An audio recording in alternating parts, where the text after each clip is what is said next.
Hello and welcome to Murder with Friends, the show where two friends get together and talk about some of the darker sides of history. I'm your host, Grace Baldridge, and joining me today is my friend, Cecilia Betsill. Hello. How do we know each other? This is maybe my favorite friend dynamic to have had on this show thus far because, go, tell them. I want them to hear. We met once upon a time in Belgium, where we both lived as expats. How old were we though? 14? Yeah! This is my childhood friend. And you now live in Los Angeles. Yeah. Like, what a small world. I It's know, so it's fun. crazy. So you're an actress out here. Yes. Okay. Well, I'm trying to be. You've made it. She's obviously, as you know. I have a couple Oscars. Exactly. So that's why you came on Murder with Friends, just to keep it low-key. Exactly. So hard with all the paparazzi outside. But can't deal.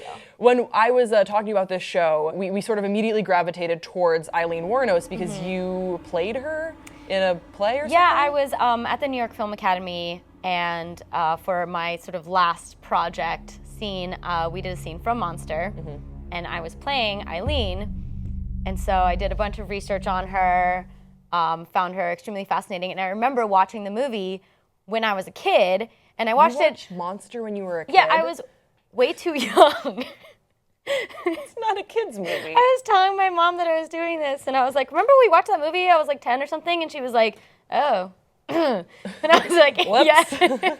But it scarred me so much, so the story really stuck with me. So for someone that doesn't know anything about Aileen Wuornos, how would you just sum up who she is and why she's so famous? I think the major reason people are so fascinated with her is because she was the first sort of modern female serial killer.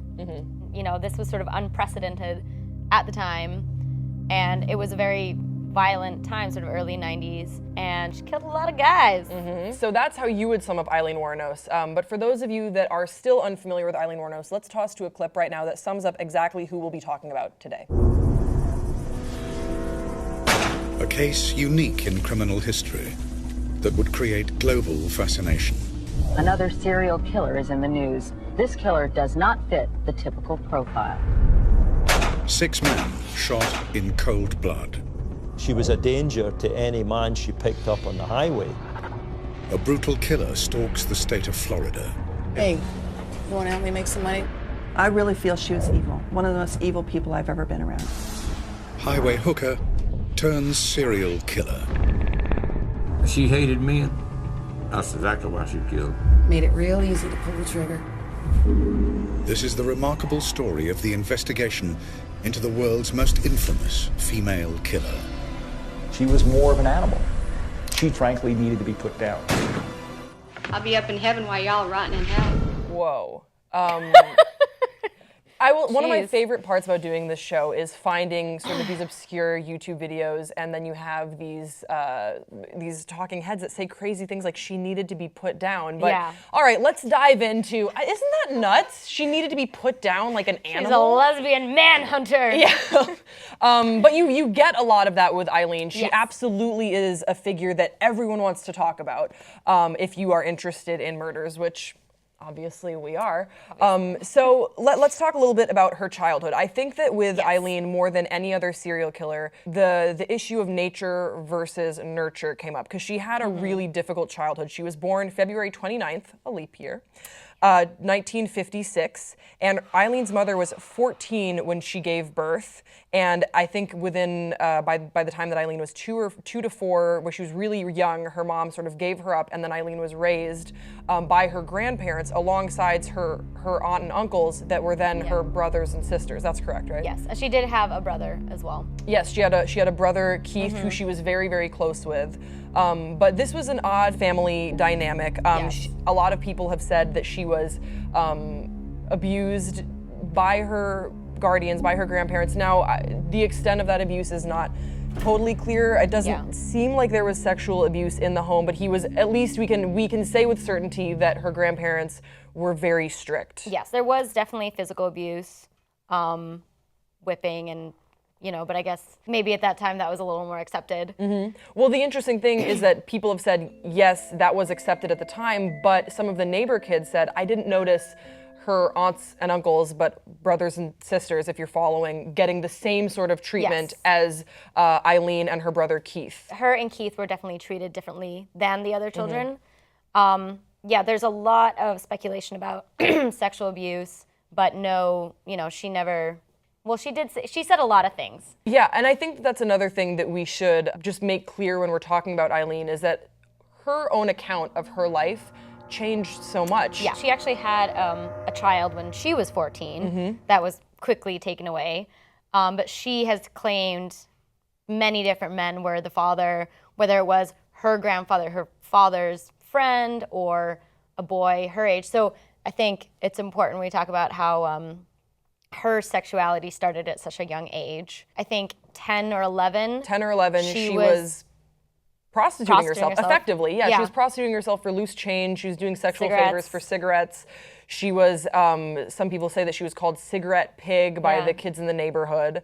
The reason why I bring up nature versus nurture is it's hard to figure out what started first. Was she sort of predestined to this, or was she conditioned because of the harsh treatment from her grandparents who really didn't want these kids? Yeah, and I think it's a healthy mix of both. You do? Yeah, her dad was a criminal and a rapist and kidnapped a 7-year-old girl, took her across the state line, so it was a federal crime. Yeah. Raped her, brought her back, dropped her back off at school, and went home.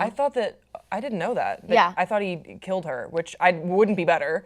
But I didn't know that he brought her back. But he actually hung himself behind bars. And she was originally born with his last name and then became a Wuornos. So you see this convoluted identity. But hearing about her father as a convicted violent criminal, it does make you wonder about was she genetically predisposed to have violent tendencies? And you say that you think it was a mix of both. Well, they diagnosed her later with borderline personality disorder. Whether or not, that's true, people diagnose everybody with a bunch of stuff. She definitely had mental issues that were apparent as a child. What's sad, we were talking about this earlier, is that her school actually reached out to her grandparents, her guardians, saying that, this child needs help. She has really violent outbursts. She has hearing problems. She needs counseling. She needs to be taken care of. And they did nothing. They just ignored the problem, swept it under the rug. Very Scandinavian. Oh yeah, well she was. Say that. Well, well Cecilia you're Swedish, right? Yeah. Yeah, so you're Swedish, but you're kind of from everywhere because again we met in Belgium, England. So how do you pronounce the grandparents' names? Lauri och Britta.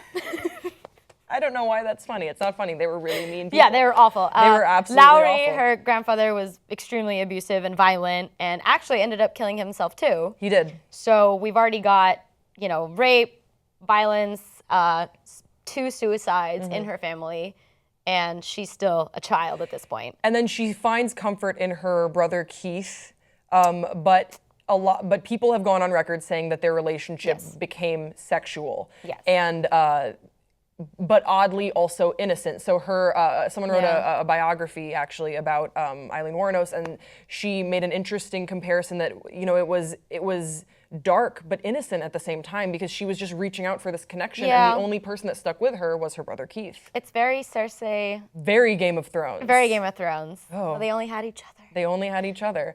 But when you only have each other and then you're kicked out of the house, they're sent out on their own. Eileen's life takes an absolute turn for the worst. She was kicked out when she was 15 after giving birth to this child. So Lauri did not want her in the house anymore. Lauri did not want her in the house. Keith stayed with some neighborhood kids, and Aileen just hit the road. And it was when she hit the road. She lived in the woods, like around her house for a long time. Yeah. Which is awful. Yeah, and it was when she hit the road and really began a life of prostitution, of street walking, and petty crime that she sort of devolved into the serial killer that we know today. So when we come back from the break, we're going to be telling you about Eileen's life on the road and how that turned to murder. We'll see you then.